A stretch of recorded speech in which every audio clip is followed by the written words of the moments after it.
রমজানের আগে ফেব্রুয়ারি মাসেই নির্বাচন, জানালেন প্রধান উপদেষ্টা। জুলাই যোদ্ধাদের জাতীয় বীর ঘোষণা, আন্দোলনকারীদের আইনি সুরক্ষা দেওয়ার অঙ্গীকার। কক্সবাজারে পিটার হাসের সঙ্গে এনসিপি নেতাদের বৈঠকের গুজব বলে দাবি পাটোয়ারি সার্জিসদের।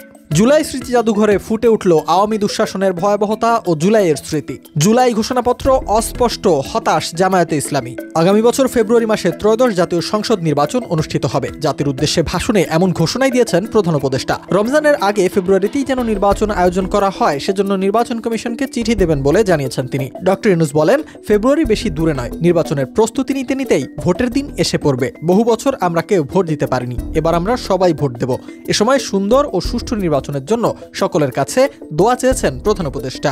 বহুল কাঙ্ক্ষিত জুলাই ঘোষণাপত্র পাঠ করলেন প্রধান উপদেষ্টা, যেখানে জুলাই যোদ্ধাদের জাতীয় বীর হিসেবে ঘোষণা করা হয়েছে। পাশাপাশি শহীদদের পরিবার, আহত যোদ্ধা এবং আন্দোলনকারী ছাত্র জনতাকে প্রয়োজনীয় সব আইনি সুরক্ষা দেওয়ার অভিপ্রায় ব্যক্ত করা হয়েছে। এ সময় জাতীয় সংসদ ভবনের সম্মুখে উপস্থিত বিভিন্ন রাজনৈতিক দলের নেতাদের সাথে নিয়ে ঘোষণাপত্রটি পাঠ করেন ডক্টর মোহাম্মদ ইউনূস। 1972 সালে সংবিধান প্রণয়ন পদ্ধতির দুর্বলতার ফলে জন আকাঙ্ক্ষা পূরণ হয়নি বলে উল্লেখ করা হয় ঘোষণাপত্রে। বাকশালের নামে মত প্রকাশের স্বাধীনতা হরণ সহ নানা অনিয়ম ও জুলাই আন্দোলনের পটভূমি তুলে ধরা হয়েছে সেখানে। পরবর্তীতে যে সরকার নির্বাচিত হবে তারা ঘোষণাপত্রটি সংবিধানের তফসিলে যুক্ত করবে বলেও উল্লেখ করা হয়েছে। কক্সবাজারে পিটার হাসের সঙ্গে বিশেষ বৈঠকে সার্জিস হাসনাত সহ এনসিপি নেতারা, এমন একটি সংবাদ ছড়িয়ে পড়ে বাংলাদেশের বেশ কিছু মূলধারার সংবাদ মাধ্যমে।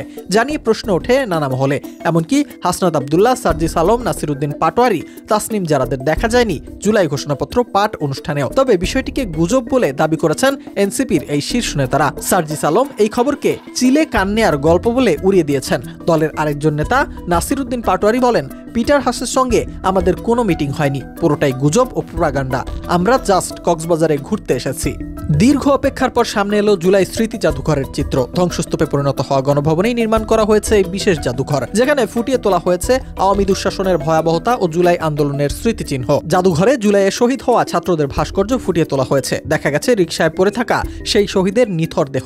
গণভবনের দেয়ালে তরুণদের লেখা ও ক্ষোভের প্রতিফলন হুবহু তুলে ধরা হয়েছে। এছাড়াও নজর কেড়েছে একটি বিশেষ ভাস্কর্য, যা ক্ষমতাচ্যুত প্রধানমন্ত্রী শেখ হাসিনার আদলে নির্মিত। ভাস্কর্যটির মাথা দ্বিখণ্ডিত করে এর মাঝখানে বসানো হয়েছে একটি চেয়ার। একে ক্ষমতা বা গদি টিকিয়ে রাখার তীব্র আকাঙ্ক্ষার প্রতিফলন হিসেবে দেখছেন বিশেষজ্ঞরা।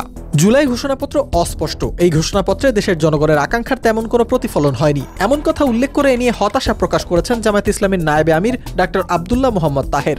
বলেন, আমি মনে করি জুলাইয়ে যে আকাঙ্ক্ষা এই ঘোষণাপত্রে সেটার তেমন কোনো প্রতিফলন হয়নি। একটা পাশ কাটিয়ে যাওয়ার মতো অবস্থা আমরা দেখেছি।